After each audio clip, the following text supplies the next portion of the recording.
अगर आज आपको सब कुछ छोड़कर एक ऐसा रास्ता चुनना पड़े जहां सफलता की कोई गारंटी नहीं हो, जहां हार का डर हर मोड़ पर खड़ा हो, तो क्या आप आगे बढ़ पाएंगे? या फिर आप वही रास्ता चुनेंगे जो सुरक्षित है पर जहां कोई नई कहानी नहीं बनती?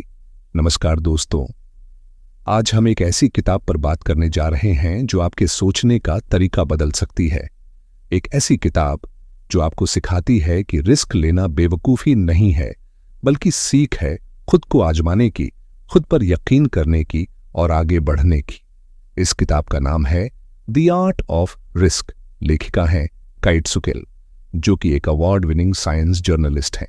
उन्होंने न्यूरो साइंस और साइकोलॉजी के जरिए एक बड़ा सवाल उठाया, आखिर क्यों कुछ लोग बड़े जोखिम उठा लेते हैं और वहीं कुछ लोग छोटी छोटी बातों से भी डर जाते हैं। लेखिका का परिचय। क्यों भरोसा करें इस किताब पर? काइट सुकेल का नाम कई बड़ी मैगजीन्स में आता है। National geographic, the Atlantic, USA today जैसी जगहों पर उन्होंने ब्रेन साइंस और ह्यूमन बिहेवियर पर लिखा है। उन्होंने सिर्फ थ्योरी की बात नहीं की, बल्कि उस साइंस को भी समझाया जो हमारे दिमाग में रिस्क लेने से पहले चलता है। उनकी किताब द आर्ट ऑफ रिस्क हमें यह नहीं कहती कि रिस्क लो बस ब्लाइंड फेथ से, बल्कि वह यह सिखाती है कि कैसे स्मार्ट रिस्क लिया जाए, कैसे अपने डर को हैंडल करें, कैसे समझें कि कब रुकना है और कब कूद जाना है। क्या आपको लगता है कि रिस्क लेना गलत है? अधिकतर लोग ऐसा मानते हैं। रिस्क तो बेवकूफ लोग लेते हैं, जो समझदार होते हैं वो सेफ खेलते हैं।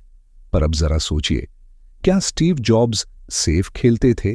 क्या एलोन मस्क ने कभी बिना रिस्क लिए कुछ बड़ा किया?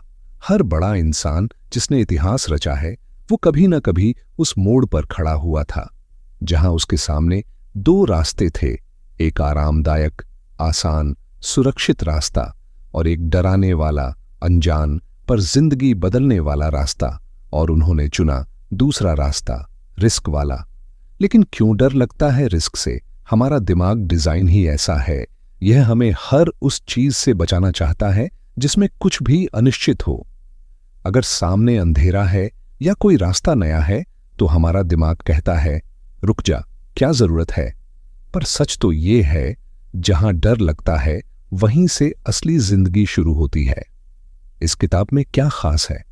द आर्ट ऑफ रिस्क कोई मोटिवेशनल बुक नहीं है, बल्कि यह एक साइंटिफिक टूल किट है जो हमें सिखाती है कि कैसे हमारा ब्रेन जोखिम को परसीव करता है, कैसे हम अनुभव और अभ्यास से स्मार्ट रिस्क टेकर बन सकते हैं, और सबसे जरूरी, कैसे हम अपने डर को समझकर उस पर काबू पा सकते हैं।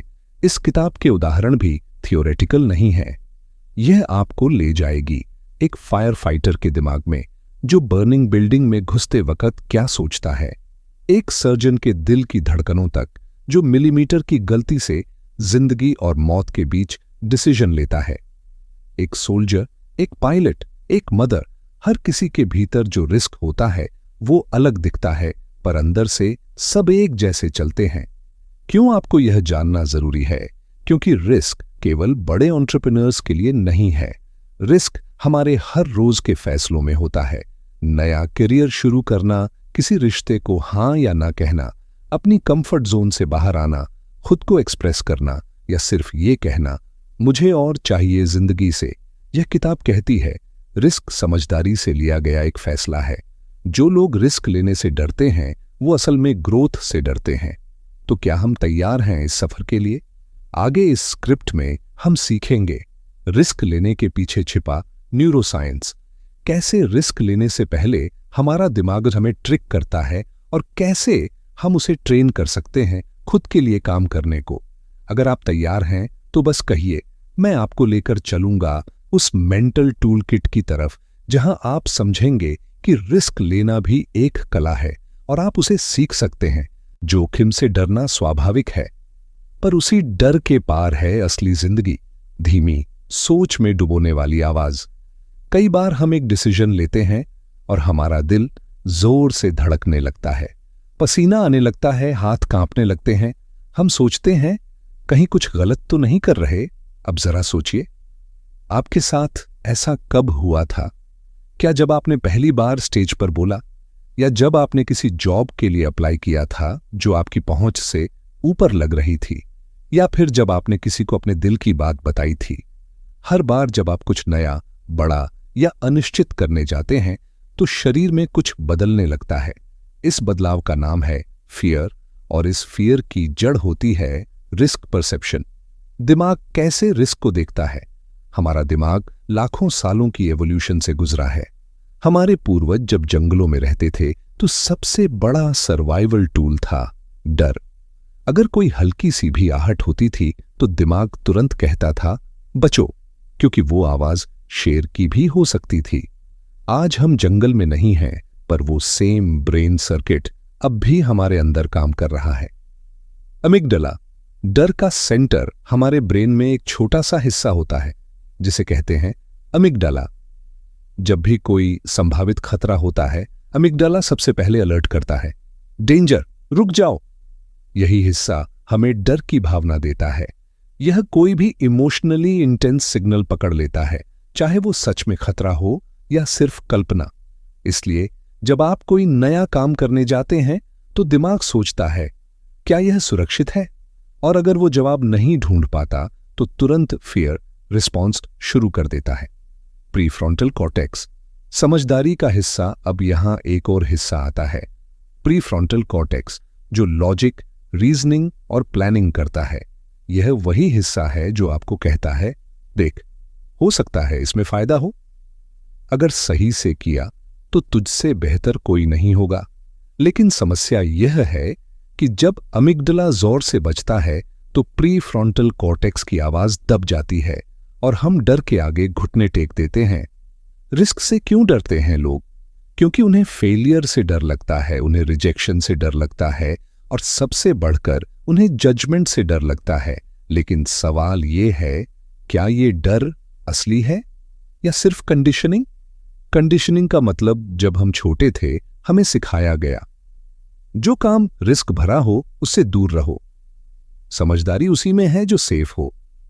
लेकिन क्या आपने कभी सोचा है, अगर हर साइंटिस्ट, इन्वेंटर या रेवोल्यूशनरी सेफ खेलते तो क्या आज की दुनिया ये होती? क्या अगर किसी ने राइट ब्रदर्स को रोक दिया होता, भाई इंसान उड़ नहीं सकता, छोड़ दो, तो क्या आज हवाई जहाज होते? रिस्क को कैसे समझें? 3 लेवल में एक इमेजिन्ड रिस्क, जो सिर्फ दिमाग में होता है, जैसे लोग क्या कहेंगे, क्या होगा अगर मैं फेल हो गया। इसमें कोई एक्चुअल खतरा नहीं होता। 2 इमोशनल रिस्क, जैसे किसी से सच कहना, अपने सपने शेयर करना, वल्नरेबिलिटी दिखाना। 3 फिजिकल रिस्क, जैसे कोई डेंजरस टास्क, एडवेंचर स्पोर्ट या लाइफ डेथ सिचुएशन। कैट सुकेल कहती हैं, रिस्क से भागने की बजाय उसे क्लासिफाई करना सीखो। कई बार जो रिस्क हमें जानवरों जितना डरा देता है, असल में सिर्फ इमोशनल होता है, और ग्रोथ वहीं से शुरू होती है। आप रिस्क से कैसे जीत सकते हैं? स्टेप 1, डर को पहचानो, ये कहां से आ रहा है। स्टेप 2, उसे नाम दो, ये इमोशनल रिस्क है। स्टेप 3, लॉजिकल सवाल पूछो, वर्स्ट क्या होगा। स्टेप 4, एक्शन का छोटा स्टेप लो। स्टेप 5, हर बार एक्शन लोगे, दिमाग रिवायरिंग करेगा। एक सच्ची कहानी, एक लड़की थी, शाय, इंट्रोवर्ट। उसे लोगों से बात करने में डर लगता था। हर बार जब वो कुछ बोलने जाती, उसका दिमाग कहता, लोग हंसेंगे, तू एम्बैरस हो जाएगी। लेकिन एक दिन उसने तय किया, मैं हर दिन एक नए इंसान से बात करूंगी, चाहे डर कितना भी लगे। पहले दिन ऑकवर्ड साइलेंस, दूसरे दिन हंसी, तीसरे दिन कनेक्शन, और आज वही लड़की एक मोटिवेशनल स्पीकर है। क्यों? क्योंकि उसने अपने अमिगडाला से कहा, अब तू नहीं, मैं चलाऊंगी। रिस्क लेना एक प्रोसेस है, टैलेंट नहीं। आपको जीनियस बनने की जरूरत नहीं है, न कोई खास गिफ्ट चाहिए। सिर्फ चाहिए थोड़ा सा करेज और हर दिन एक छोटा सा स्टेप। कैट सुकेल इस किताब में कहती हैं, जो लोग रिस्क लेने में माहिर होते हैं वो प्रैक्टिस करते हैं, वो अपने डर को बार बार फेस करते हैं, और एक दिन उनका डर एक सामान्य चीज बन जाता है। अब सोचिए, अगर आप अपने हर डर को एक बार फेस करें तो आप क्या कुछ नहीं कर सकते। आपका असली पोटेंशियल सिर्फ रिस्क के उस पार है। अब आगे हम सीखेंगे कि रिस्क लेना कैसे हैबिट बन सकती है, कैसे आप छोटे छोटे स्टेप्स से खुद को मेंटली मजबूत बना सकते हैं और कैसे आपकी सोच को ब्रेन खुद बदलना शुरू कर देता है। रिस्क को अपनी आदत बनाओ, क्योंकि एक दिन यही आदत आपको दुनिया से अलग बनाएगी। अब तक हमने जाना कि रिस्क लेना कोई बेवकूफ़ी नहीं है, यह कोई इंपल्सिव कदम नहीं, बल्कि एक मेंटल डिजाइन है जिसे समझा और सुधारा जा सकता है। लेकिन अब सवाल उठता है, क्या रिस्क लेना सीखा जा सकता है? क्या यह कोई स्किल है जिसे प्रैक्टिस से मजबूत किया जा सकता है? कैट सुकिल कहती हैं, रिस्क लेना एक आदत बन सकती है, ठीक उसी तरह जैसे आप रोज ब्रश करते हैं, जैसे आप चलना सीखते हैं। रिस्क की आदत कैसे डाली जाए? जब हम कोई नई चीज करते हैं, चाहे वो जिम जाना हो, अर्ली उठना हो या किसी स्ट्रेंजर से बात करना हो, शुरुआत में हमारा दिमाग रेजिस्ट करता है, क्योंकि वो सब कुछ नोन और सेफ रखना चाहता है। पर जैसे जैसे हम वही चीज बार बार दोहराते हैं, हमारे ब्रेन में न्यूरल पाथवेज बनते हैं और वही रास्ते हमारे लिए आसान, ऑटोमेटिक और सहज हो जाते हैं। यही होता है आदत बनना। ब्रेन रीवरिंग कैसे होता है? हर बार जब आप कोई एक्शन दोहराते हैं, ब्रेन उस सिग्नल को तेज और साफ करने लगता है। उदाहरण के लिए, अगर आप हर दिन थोड़ा थोड़ा रिस्क लेते हैं, नए लोगों से मिलते हैं, किसी फियर को टालने की बजाय फेस करते हैं, किसी नए प्रोजेक्ट में हाथ आजमाते हैं, तो ब्रेन धीरे धीरे सीखता है, ये डरने लायक नहीं था और मैं यह कर सकता हूं। यही न्यूरोप्लास्टिसिटी कहलाती है, यानी आपका दिमाग बदल सकता है, आपका सोचने का तरीका इवॉल्व कर सकता है। माइक्रो रिस्किंग, छोटे छोटे रिस्क, बड़ा फर्क। कैट सुकिल ने एक कॉन्सेप्ट बताया जिसे वो कहती हैं माइक्रो रिस्किंग। मतलब हर दिन एक ऐसा छोटा कदम लेना जो थोड़ा अनकंफर्टेबल हो पर फेटल नहीं। जैसे किसी ऐसे टॉपिक पर बात करना जिससे आप डरते थे, किसी पुराने दोस्त को कॉल करना और माफी मांगना, किसी स्ट्रेंजर को हाय कहना या फिर वो वीडियो रिकॉर्ड करना जिसे आप हफ्तों से टाल रहे थे। ये सब छोटे छोटे कदम हैं, लेकिन हर बार जब आप ऐसा करते हैं, आपका कॉन्फिडेंस, आपका ब्रेन और आपकी अवेयरनेस मजबूत होती है। एक छोटी सी कहानी। एक लड़का था, बहुत टैलेंटेड, पर हर बार डिसीजन लेते समय डर जाता था। उसका ड्रीम था अपना यूट्यूब चैनल शुरू करना, लेकिन एक ही सवाल बार बार आता था, अगर किसी ने पसंद नहीं किया तो, अगर लोग हंसे तो, अगर विफल हो गया तो। एक दिन उसने तय किया, आज सिर्फ एक वीडियो बनाऊंगा, किसी को भेजूंगा भी नहीं, बस खुद के लिए। पहला वीडियो लो क्वालिटी, दूसरा थोड़ी हिम्मत, तीसरा दोस्तों से फीडबैक, चौथा लाइव पब्लिश और फिर 6th वीडियो वायरल हो गया। आज वो लाखों लोगों को मोटिवेट करता है, पर उसकी शुरुआत थी एक छोटा सा माइक्रो रिस्क। रिस्क टेकिंग में 3 जरूरी एलिमेंट्स। 1 अवेयरनेस, जागरूकता। क्या आप जान रहे हैं कि आप क्या करने जा रहे हैं? कहीं आप रिस्क के नाम पर इंपल्सिव तो नहीं हो रहे? दूसरा उद्देश्य, क्या ये जोखिम किसी महत्वपूर्ण लक्ष्य से जुड़ा है? क्या ये आपके ग्रोथ के लिए है? तीसरी तैयारी, क्या आपने वर्स्ट केस पर सोच लिया है? क्या फॉलबैक प्लान है? इन तीनों को साथ लेकर चलिए तो रिस्क गैम्बल नहीं बल्कि स्ट्रैटेजी बन जाती है। रिस्क टेकर्स और रिस्क फेकर्स। सुकिल कहती हैं, दुनिया में 2 तरह के लोग होते हैं। एक जो रिस्क लेने का दिखावा करते हैं, रेकलेस, बिना सोचे समझे, और दूसरे जो कैलकुलेट करते हैं, ऑब्जर्व करते हैं, फिर स्टेप लेते हैं। पहले वाले अक्सर फॉल कर जाते हैं, पर दूसरे वो धीरे धीरे चढ़ते हैं और एक दिन ऐसी ऊंचाई पर पहुंचते हैं जहां रिस्क उनके लिए डर नहीं, ग्रोथ का रास्ता होता है। डिस्कम्फर्ट को नॉर्मल बनाना। रिस्क लेना हमेशा अनकंफर्टेबल रहेगा। अगर आप ये सोच रहे हैं कि कभी एक दिन ऐसा आएगा जब रिस्क लेने में डर नहीं लगेगा, तो आप इल्यूजन में हैं। कभी भी कोई भी कंफर्ट जोन एक्सपैंड करते समय डिस्कम्फर्ट जरूरी होता है। पर गुड न्यूज ये है, आप उस डिस्कम्फर्ट को टॉलरेट करना सीख सकते हैं, आप उसे अपना दोस्त बना सकते हैं।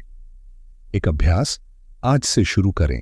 आज जब आप ये सुन रहे हैं, आप खुद से एक वादा करें, हर दिन एक माइक्रो रिस्क लूंगा, चाहे वो छोटा हो, लेकिन कुछ ऐसा जो कल तक टाल रहा था। शुरुआत में ब्रेन डराएगा, दिल धड़केगा, पर हर बार के बाद आप मजबूत बनेंगे। Final note for part 3। Risk कोई घटना नहीं है, रिस्क एक मानसिक क्षमता है। ये आपको नए अनुभव देता है, नई समझ, नया आत्मविश्वास और सबसे बढ़कर एक नई पहचान। असली दुनिया के रिस्क टेकर्स, जहां डर के आगे नई जिंदगी मिलती है, कुछ लोग होते हैं जो हर दिन काम पर जाते हैं जैसे हम सभी, लेकिन उनका काम है डेंजर के बीच में जीना। हर दिन वो ऐसे फैसले लेते हैं जहां एक गलती उन्हें या किसी और को हमेशा के लिए बदल सकती है। पर क्या उनके पास कोई जादुई हिम्मत होती है? क्या उनके अंदर डर नहीं होता? नहीं, वो भी डरते हैं, पर फर्क बस इतना है, वो डर के साथ काम करना सीख जाते हैं। फायर फाइटर, आग के दरवाजे पर खड़ा इंसान। इमेजिन कीजिए, चारों तरफ धुआं है, दीवारें जल रही हैं, किसी की चीखें अंदर से आ रही हैं, और आपको उस बर्निंग बिल्डिंग में घुसना है। आप जानते हैं, एक गलत कैलकुलेशन, एक गलत कदम और आप वापस नहीं आ सकते।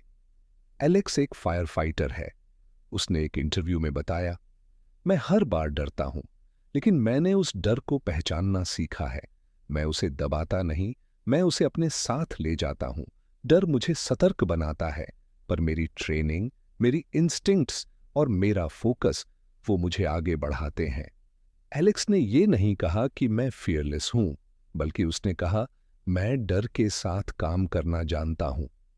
सर्जन जो हर कट के साथ जिंदगी का फैसला करता है, एक सर्जन का काम मिलीमीटर लेवल पर डिसीजन लेना होता है। अगर जरा भी हाथ कांप जाए या सोच भटक जाए तो पेशेंट की जान जा सकती है। डॉक्टर रिया एक ब्रेन सर्जन है। उन्होंने अपनी पहली सर्जरी से पहले कहा था, मेरे हाथ ठंडे थे, माथा पसीने से भीगा हुआ था और मैं सोच रही थी, क्या मैं तैयार हूं किसी की जिंदगी के साथ ऐसा बड़ा डिसीजन लेने के लिए? पर फिर उन्होंने एक गहरी सांस ली और खुद से कहा, मैंने हर स्टेप सीखा है, अब बारी है डर के साथ चलने की, डर को चुपचाप ऑब्जर्वर बना देने की। आज वो हजारों जिंदगियां बचा चुकी हैं। क्लाइंबर्स जो आसमान छूते हैं, मौत के साए में एलेक्स हॉनोल्ड दुनिया का सबसे फेमस फ्री सोलो क्लाइंबर है। उसने बिना किसी रोप के, बिना किसी सेफ्टी गियर के 3000 फुट ऊंची चट्टान पर चढ़ाई की। लोगों ने कहा, यह पागलपन है, पर उसकी तैयारी देखिए। उसने राउट को 100 बार स्टडी किया, हर मूव दिमाग में रिहर्स किया, हर छोटे पत्थर की पोजीशन याद रखी। उसने कहा, मुझे डर लगता था, लेकिन जब आप उस डर को डिसेक्ट करते हैं, जब आप उस पर काम करते हैं, तब डर एक टूल बन जाता है, दुश्मन नहीं। ये लोग अलग क्यों हैं? इन सब लोगों में एक बात कॉमन है, ये रिस्क को सेंसेशन की तरह नहीं, बल्कि स्किल की तरह देखते हैं। ये जानते हैं कि डर निकाला नहीं जा सकता, लेकिन उसे समझा जा सकता है। ये लोग हर रिस्क को छोटे छोटे हिस्सों में तोड़ते हैं और हर हिस्से पर मास्टरी हासिल करते हैं। यही रीजन है कि उनका रिस्क रेकलेस नहीं, बल्कि कंट्रोल्ड होता है। रिसर्च क्या कहती है? केट सुकेल बताती हैं कि जिन लोगों ने एक्सट्रीम कंडीशंस में काम किया है, जैसे सोल्जर, पायलट, इमरजेंसी रिस्पॉन्डर, उनकी एक खास आदत होती है, दे रिहर्स फेलियर। मतलब वो अपने दिमाग में पहले से प्रैक्टिस करते हैं कि अगर वर्स्ट केस हो गया तो प्लान बी क्या होगा। यहां वो एक माइंडसेट अपनाते हैं जिसे कहते हैं प्रिपेयर्ड रिस्क, यानी बिना सोचे कूदना नहीं, बल्कि कूदने से पहले हर एंगल का अनुमान लगाना। हम इससे क्या सीख सकते हैं? एक, फियर को दबाना नहीं, पहचानना है। डर एक सिग्नल है, आपका ब्रेन कह रहा है सावधान रहो। इसका मतलब ये नहीं कि आप रुक जाएं। 2, रिस्क को छोटे हिस्सों में तोड़ो, किसी भी बड़े काम को डायरेक्ट न पकड़ो, उसे स्टेप्स में बांटो और हर स्टेप पर प्रैक्टिस करो। 3, रिहर्स वर्स्ट केस, हर बार सोचो, अगर ये गलत हो गया तो मैं क्या करूंगा। इससे दिमाग पैनिक की बजाय काम होगा। 4, discipline builds confidence. In real life risk takers की ताकत है उनका डिसिप्लिन। वो जानते हैं प्रैक्टिस के बल पर डर से जीता जा सकता है। अब आपकी बारी, शायद आप फायर फाइटर नहीं हैं, न सर्जन, न क्लाइंबर, लेकिन आपके सामने भी डिसीजंस हैं जिनमें डर है, जिसमें पॉसिबिलिटी है, जिसमें ग्रोथ छिपी ही। तो आज एक सवाल खुद से पूछिए, क्या मैं डर को अपनी सीमा मान रहा हूं या मैं उसे समझकर आगे बढ़ने की कोशिश कर रहा हूं? अगर आप तैयार हैं तो मैं भाग 5 भेज दूं? बस एक हाँ कहिए और आपकी यह स्क्रिप्ट अगले लेवल पर जाने के लिए तैयार है। डर से दोस्ती करो, रिस्क को अपनी जिंदगी का हिस्सा बनाओ। क्या आपने कभी यह महसूस किया है कि आपकी जिंदगी में सब कुछ होते हुए भी कुछ तो अधूरा है? मानो कोई आवाज बार बार कहती है, तू और कर सकता है, तेरे अंदर और आग है, बस एक कदम और बढ़ा। पर हम रुक जाते हैं, डर जाते हैं। डर क्या है, रिस्क क्या है, और खुद से बड़ा सपना देखने की हिम्मत क्यों नहीं आती? ये सिर्फ सवाल नहीं है, ये आपके असली जीवन की चाबी है। डर के 3 चेहरे और उनसे निकलने का रास्ता एक। अगर मैं फेल हो गया तो यह डर आपको कोशिश करने से पहले ही हार मानने पर मजबूर करता है। सच, हर सफल इंसान पहले फेल हुआ है। वो लोग जीतते हैं जो फेल होने के बावजूद रुकते नहीं। 2, लोग क्या कहेंगे, ये समाज का सबसे पुराना जाल है। हम सब अप्रूवल चाहते हैं, पर उसकी कीमत पर खुद को खोना नहीं चाहिए। सच, जो लोग खुद कुछ करने से डरते हैं वही सबसे ज्यादा बोलते हैं। 3, मुझे भरोसा नहीं है खुद पर। सेल्फ डाउट सबसे घातक डर होता है। ये आपकी आंखों पर एक ऐसा पर्दा डाल देता है कि आप अपने ही स्ट्रेंथ्स को देख नहीं पाते। सच, भरोसा एक दिन में नहीं बनता, वो हर दिन के छोटे रिस्क से बनता है। रिस्क लेना कैसे आपकी आत्मा तक को छू सकता है? केट सुकेल इस किताब में कहती हैं, रिस्क लेना सिर्फ सक्सेस पाने का तरीका नहीं है, बल्कि ये खुद को जानने का रास्ता है। हर बार जब आप कोई नया कदम उठाते हैं, आप खुद को एक नई स्थिति में डालते हैं। आप अपने डर, ईगो और एक्सक्यूजेस को देखने लगते हैं। आप हर बार थोड़ा और साफ, गहरा और शांत इंसान बनते हैं। रिस्क आपको सक्सेस नहीं देता, वो आपको खुद से मिलाता है। रिस्क एक साधना है, स्पिरिचुअल ग्रोथ का रास्ता। रिस्क लेना केवल दुनिया जीतने के लिए नहीं होता, यह भीतर की यात्रा होती है। जब आप कंफर्ट जोन से बाहर निकलते हैं, ईगो टूटता है, अहंकार पिघलता है, असली सेल्फ सामने आता है। हर बार जब आप कह पाते हैं, हाँ मैं डर रहा हूं लेकिन फिर भी मैं करूंगा, आप एक स्तर ऊपर उठ जाते हैं। आप सिर्फ सफलता की ओर नहीं बढ़ते, आप जागरूकता की ओर बढ़ते हैं। धीरे धीरे रिस्क लेना कैसे जिंदगी का हिस्सा बनता है। हर इंसान चाहता है फ्रीडम, कॉन्फिडेंस, पर्पस, पर ये तीनों मिलते हैं जब आप डर के बंधन से निकलते हैं। सुकेल ने अपनी रिसर्च में बताया कि जो लोग रिस्क को डेली लाइफ का हिस्सा बना लेते हैं, उनका नर्वस सिस्टम ज्यादा रेजिलिएंट बनता है, उन्हें कम एंजाइटी होती है, वो डिसीजन लेने में तेज होते हैं, उनके रिलेशनशिप्स में क्लैरिटी और ऑनेस्टी होती है। रिस्क लेने का मतलब रेकलेस बनना नहीं है, बल्कि इमोशनली और मेंटली क्लियर बनना है। आखिरी कहानी, एक बूढ़े की बात। एक बार एक 70 साल का बुजुर्ग इंटरव्यू में कहता है, मैंने अपने जीवन में जो सबसे बड़े अफसोस किए वो नहीं थे जो मैंने किया था, बल्कि वो थे जो मैंने कभी किया ही नहीं। उसने कहा, काश मैंने उस लड़की से कहा होता कि मैं उसे पसंद करता हूं। काश मैं वो जॉब छोड़कर अपना बिजनेस शुरू करता। काश मैं खुद को रिस्क लेने की इजाजत देता। हम सबके पास अभी वक्त है, पर यह वक्त हमेशा नहीं रहेगा। जिंदगी का सबसे बड़ा रिस्क क्या है? कुछ ना करना, सेफ खेलते खेलते पूरी जिंदगी गुजार देना और फिर पछताना, काश मैंने कोशिश की होती।